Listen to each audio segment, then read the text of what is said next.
هغه انسان به ولې تشویش کوي چې کله د الله تعالی په شان قوي، پیاوړی او مهربان ذات باندې تکیه وي. هغه ذات چې تر مور 4 چنده مهربان دی، هغه ذات چې د دې دنیا د ټولو امکاناتو واکې په لاس کې دی، د دنیا ټولې خزانې په واک کې دي، ستا نفس او ستا هر څه په امکان کې دي، نو بیا ولې تشویش لري ای زما مسلمان وروره؟ رسول الله صلی الله علیه وسلم او ابو بکر صدیق رضی الله عنه چې کله په غار کې وو او دښمنانو په لټل، نو ابو بکر صدیق په تشویش. رسول الله صلی الله علیه وسلم ورته وایي ما ظنک باثنین الله ثالثهما.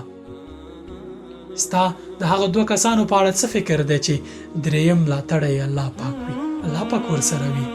بیا ورته وایي چې لا تحزن ان الله معنا، مه خفه کېږه، الله پاک له موږ سره دی، الله پاک له موږ سره دی، مه خفه کېږه.